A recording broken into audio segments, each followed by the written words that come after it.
Algumas pessoas me perguntaram, Lucas, será que teve soberba por parte do Grêmio, né, diante desse Grenal? Será que a gente também caiu de um salto alto? Eu acho que sim, tá? Eu acho que, como eu disse no vídeo pós-jogo, não é só um fator que explica a derrota acachapante do Grêmio, não é só a vontade que o ímpeto do Inter, né, que foi maior, claramente, não foram só os erros do técnico, não foram só as individualidades abaixo, é o somatório, né, e eu acho que essa soberba explica também alguns desses erros, um pouco dessa postura, explica algumas dessas coisas, né. O Grêmio, e é uma soberba que não é só porque o Grêmio talvez se achava superior e acreditou nesse papinho da imprensa que eu alertei, né, antes do Grenal, que era exagerado e que era até desconexo com a realidade, né, dessa discrepância de botar o Grêmio com favoritismo amplo num jogo em pleno Beira-Rio e tal. Eu acho que o Grêmio acreditou um pouco nisso, mas eu acho que não foi só isso. Eu acho que o Grêmio estava de sangue doce para esse Grenal, né? Não só, também um pouco, mas não só por se achar superior, porque o Grêmio entrou nesse Grenal com a comanda vazia. O Grêmio não estava, a gestão Odorico não é uma gestão que está devendo no cartório.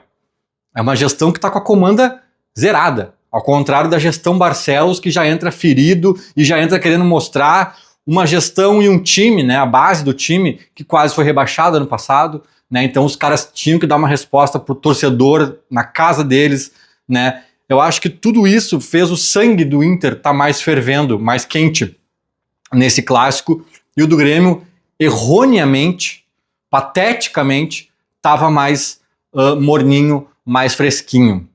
O Grêmio, por uma diretoria que talvez não tivesse esse senso de necessidade de emplacar esse Grenal, uma comissão técnica europeia que talvez também não tivesse nem noção exatamente do que se trata um Grenal, um elenco, bem ou mal, que também tá de bem com a torcida, não tá devendo nada no cartório. Eu acho que foi um somatório que criou um pouco dessa soberba, um pouco, mas também desse sangue doce, né? As coisas se misturam um pouco, mas acho que estão nessa mesma caixinha aí.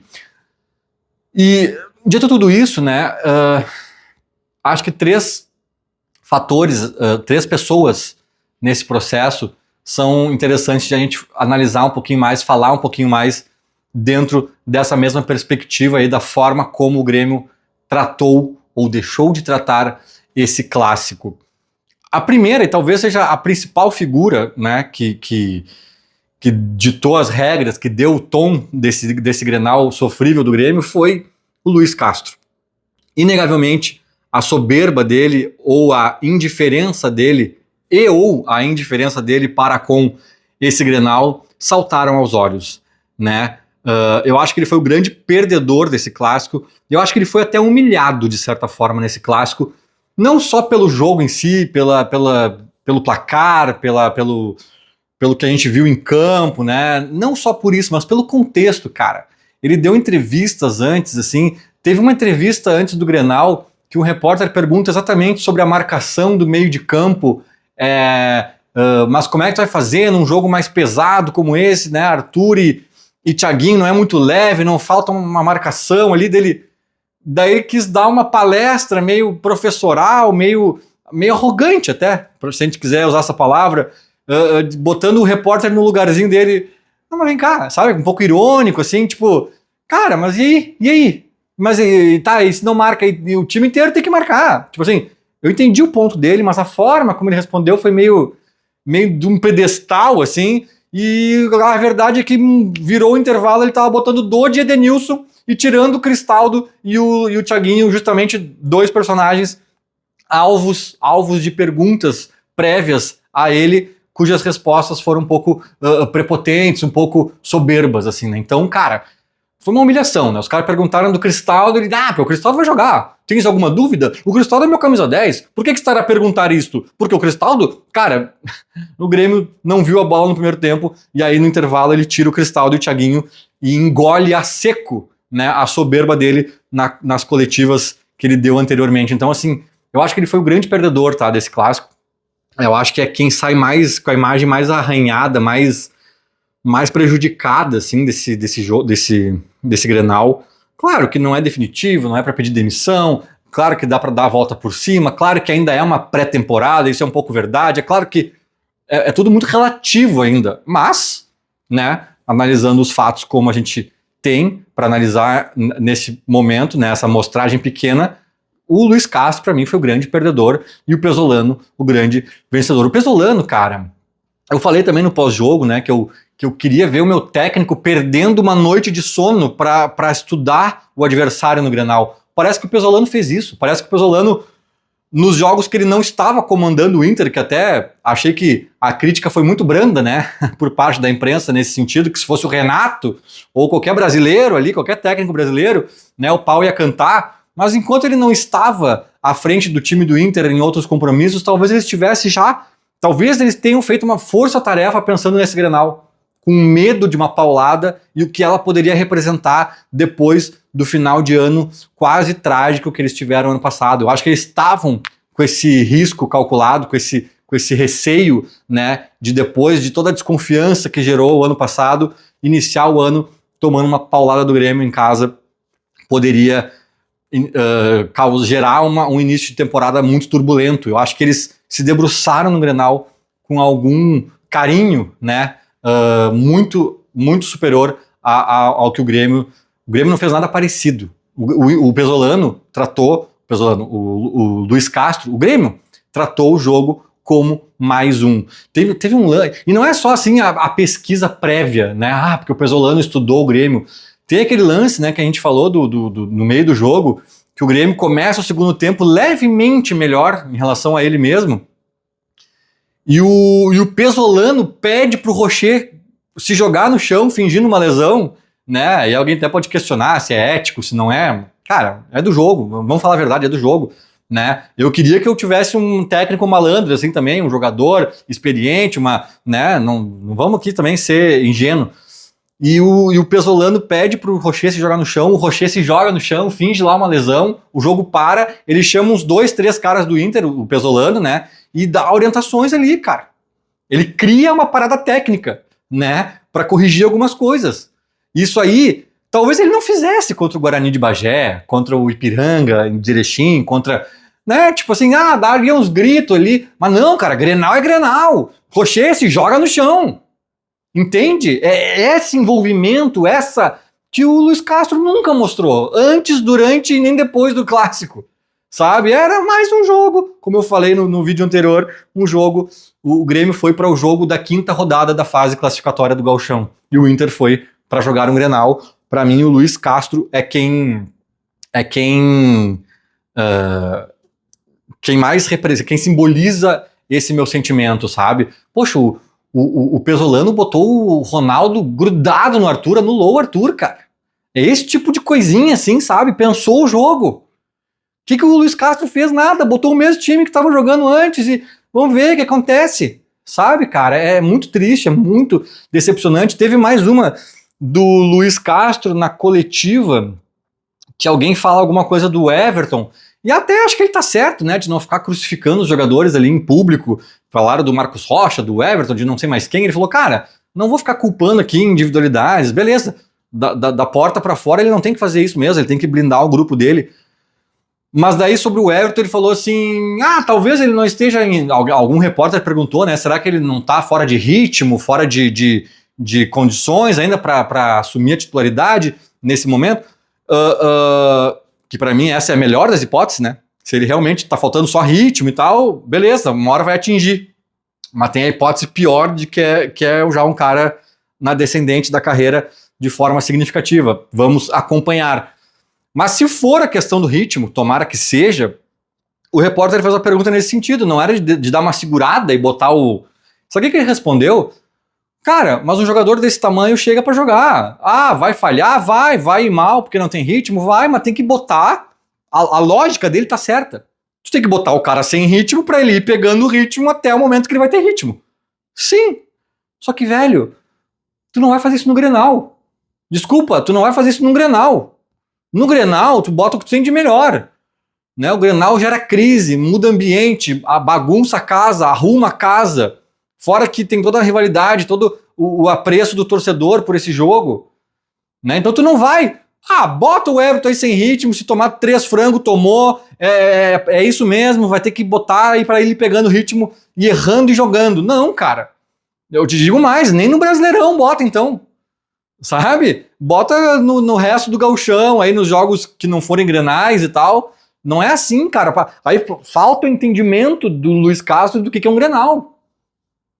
Sabe? A lógica tá certa. O Everton veio sem ritmo, bota no gauchão pra pegar ritmo. Mas no Grenal, não. Bota quem tá melhor. Sabe? Olha o que aconteceu. O cara, na minha opinião, falhou em todos os gols. O que não foi frango era defensável. Sabe? Então, assim, 4 gols, né? Quando a gente fala em todos, são 4 gols. Porra! Né? Então, eu acho que o Luiz Castro foi um cara que não entendeu o Grenal, não trabalhou pro Grenal, ele trabalhou para mais um jogo e não tava... enfim, cara, não tava imerso nesse universo. E aí eu acho que um pouco do porquê disso aconteceu, não é só porque ele é europeu, porque ele tem uma passagem muito rápida no futebol brasileiro, né, e ele não entende. Eu acho que também é um pouco culpa do Grêmio Clube. Aí eu entro na direção.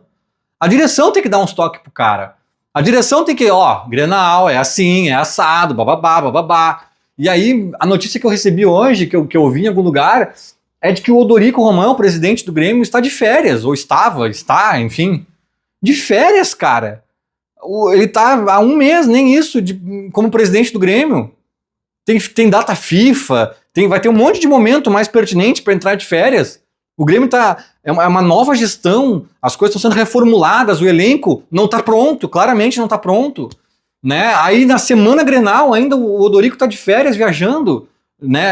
Porque a notícia que chegou foi que o Dutra, que é o vice-presidente de futebol, ele deu a entrevista coletiva ali antes do Luiz Castro no Grenal, ele deu como presidente em exercício.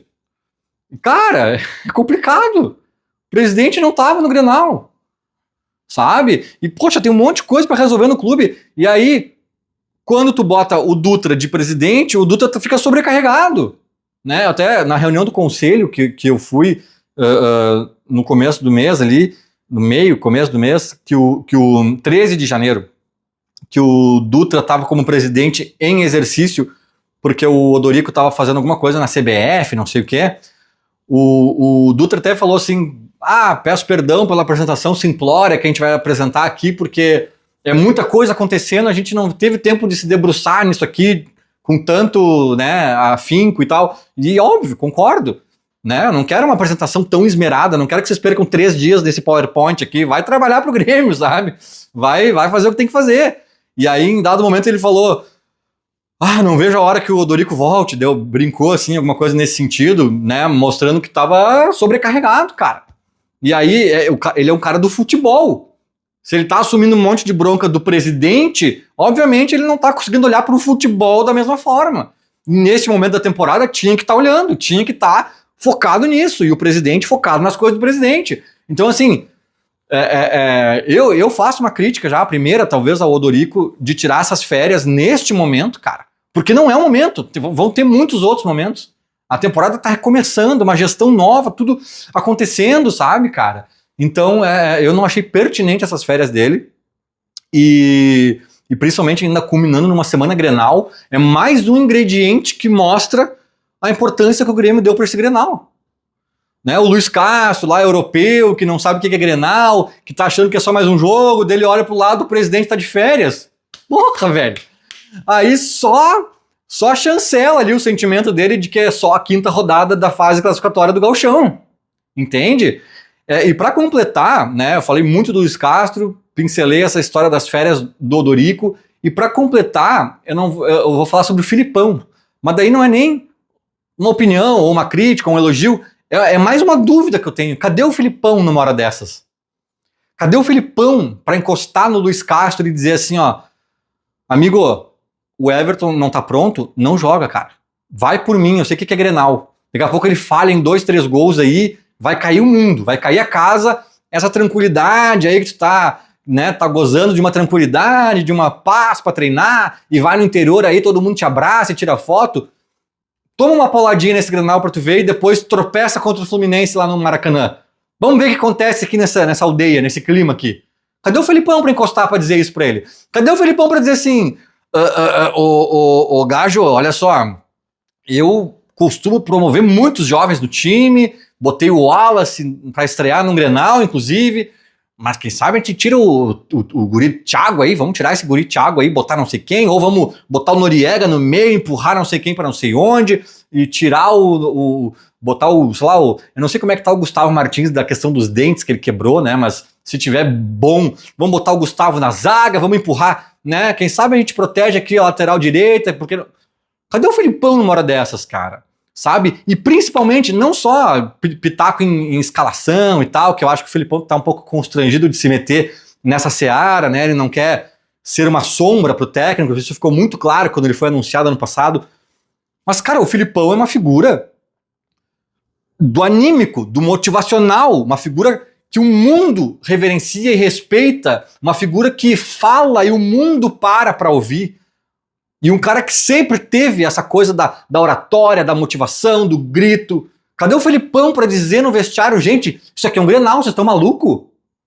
Vocês estão malucos? Vocês vão trotar em campo? Vocês vão perder todas as divididas pros caras? Vocês não vão competir na mesma rotação dos caras? Cadê o Felipão, cara?